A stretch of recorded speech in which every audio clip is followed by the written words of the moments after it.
Hello అండి, అందరికీ నమస్తే. నేను మీ Divya. Welcome back to dine with దివ్య.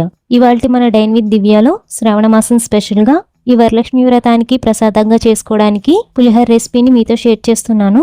చాలా కమ్మగా ఉంటుందండి. ఎలాంటి టెన్షన్ పడకుండా ఈజీ వేలో సింపుల్గా ఎప్పుడు చేసినా చాలా రుచిగా ఎలా తయారు చేసుకోవాలో ఈ వీడియోలో చూపిస్తున్నాను. వీడియోని ఎండ్ వరకు చూడండి. ఎప్పుడు చేసుకునే పులిహోర కంటే ఇప్పుడు నేను చూపించేది కొంచెం డిఫరెంట్గా చాలా టేస్టీగా ఉంటుంది. సో మరి ఇంకా లేట్ చేయకుండా ఈ పులిహోర రెసిపీని పక్కా కొలతలతో ఎలా తయారు చేసుకోవాలో చూసేద్దాం. ఈ పులిహోర రెసిపీని చేయడం కోసం ఒక ప్లేట్లోకి 2 కప్పుల దాకా పొడి పొడిగా ఉడికించి పెట్టుకున్న రైస్ని వేసుకుని ఇలా ప్లేట్ మొత్తం పరుచుకుని కాస్త వేడి చల్లారనివ్వాలి. అన్నం కాస్త గోరువెచ్చగా అయిన తర్వాత 1 టేబుల్ స్పూన్ దాకా పల్లీల నూనె కానీ పప్పుల నూనె కానీ వేసుకోండి. నెక్స్ట్ 1/2 టీ స్పూన్ పసుపుని వేసుకోండి. అలాగే సన్నగా తరిగిన 2-3 పచ్చిమిర్చిని వేసుకోవాలి. దీంతోపాటు 2 టేబుల్ స్పూన్ల దాకా కరివేపాకును కూడా వేసుకుని రైస్ మొత్తం కలిసేలా బాగా కలుపుకోవాలి. ఇలా వేడన్నం మీద పచ్చిమిర్చి కరివేపాకు యాడ్ చేస్తే పులిహోరకి మంచి అరోమా వస్తుంది. అంతేకాకుండా రైస్ కాస్త వేడిగా ఉన్నప్పుడే ఆయిల్ని అప్లై చేసినట్టయితే రైస్ అంటుకోకుండా పొడిపొడిలాడుతూ వస్తుంది. ఇలా రైస్ని కలుపుకుని కాసేపు పక్కన పెట్టేసేయండి. నెక్స్ట్ ఒక బౌల్లోకి 60 గ్రాముల దాకా చింతపండుని వేసుకోవాలి. లేదా 2 నిమ్మకాయ సైజ్ అంత చింతపండుని తీసుకుని ఇందులో చింతపండు నానడానికి సరిపడా వేడి నీళ్ళని వేసుకుని ఇలా చింతపండుని ఒకసారి స్ప్రెడ్ చేసుకుని మూత పెట్టేసి ఒక 10 నిమిషాల పాటు నానబెట్టుకోవాలి. ఈ చింతపండు నానేలోపు మనం పులిహోర కోసం ఒక పొడిని తయారు చేసుకుందాం. దానికోసం ఒక కడాయిలోకి 2 టేబుల్ స్పూన్ల దాకా పచ్చిశనగపప్పు వేసుకోవాలి. నెక్స్ట్ 1 టేబుల్ స్పూన్ వరకు మినపప్పును వేసుకోండి. నెక్స్ట్ 1 టేబుల్ స్పూన్ దాకా ధనియాలను కూడా వేసుకోవాలి. అలాగే 1 టీ స్పూన్ దాకా జీలకర్రను వేసుకుని లో టు మీడియం ఫ్లేమ్లో 1 నిమిషం పాటు దోరగా డ్రై రోస్ట్ చేసుకోవాలి. ఇలా 1 నిమిషం వేయించిన తర్వాత ఇందులోనే 1 టేబుల్ స్పూన్ దాకా ఆవాలు వేసుకోండి. నెక్స్ట్ 1/2 టీ స్పూన్ వరకు మెంతులు వేసుకుని పప్పులు కాస్త రంగు మారే వరకు వేయించుకోండి. ఇలా పప్పులు రంగు మారాక 1/2 టీ స్పూన్ దాకా మిరియాలు వేసుకోవాలి. నెక్స్ట్ 1 టీ స్పూన్ దాకా నువ్వులు వేసుకోవాలి. వీటితో పాటు 8 నుంచి 10 వరకు ఎండుమిర్చిని కూడా వేసుకుని పప్పులు పూర్తి బంగారు రంగులోకి వచ్చేలా వేయించుకోవాలి. ఒక 2 నిమిషాలకి ఇలా పప్పులు గోల్డెన్ కలర్లోకి వచ్చాక ఫ్లేమ్ ఆఫ్ చేసేసి వీటిని ఒక బౌల్లోకి తీసేసుకుని పూర్తిగా చల్లారనిచ్చి ఆ తర్వాత ఇలా మిక్సర్ జార్లోకి వేసుకుని మెత్తని పొడి అయ్యేలా ఈ విధంగా ఫైన్ పౌడర్లా బ్లెండ్ చేసుకుంటే పులిహోర కోసం పొడి రెడీ అయిపోయినట్టే. ఇప్పుడు దీన్ని కాసేపు పక్కన ఉంచండి. 10 నిమిషాల తర్వాత మూత తీసి చింతపండు ఇలా బాగా మెత్తగా అయ్యి నానిపోయిందండి.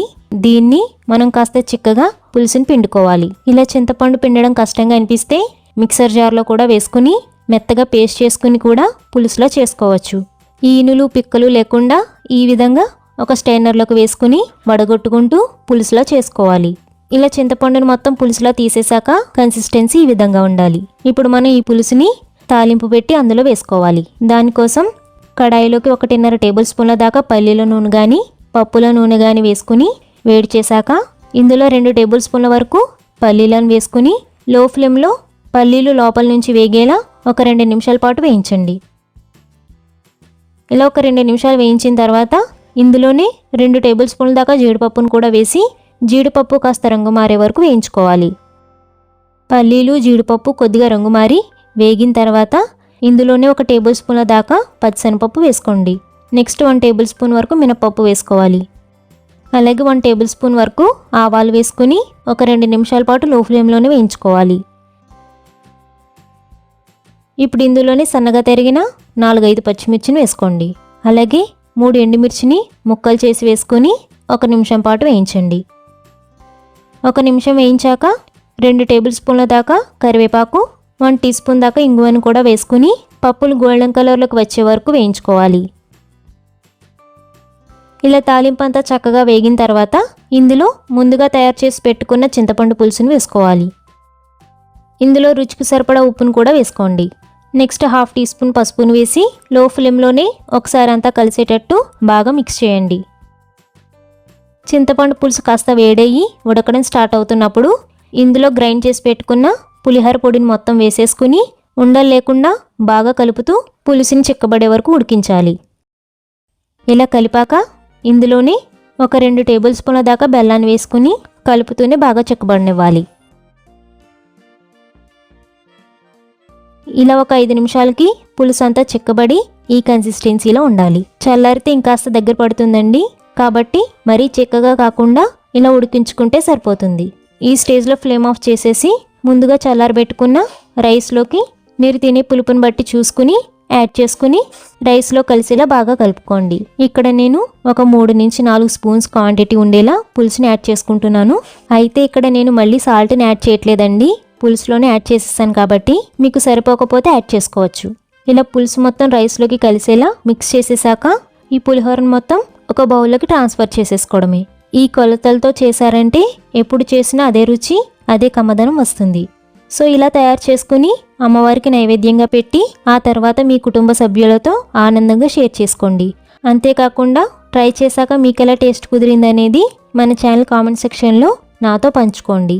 రెసిపీ నచ్చితే ఒక లైక్ చేసి మీ ఫ్రెండ్స్ అండ్ రిలేటివ్స్కి షేర్ చేయండి. నెక్స్ట్ రెసిపీ ఏం కావాలనేది కింద కామెంట్ సెక్షన్లో షేర్ చేసుకోండి. మంచి మంచి రెసిపీస్ కోసం మన dyne with Divya channel subscribe చేసుకుని పక్కనే ఉన్న బెల్ ఐకాన్ని యాక్టివేట్ చేసుకోండి. Thank you for watching.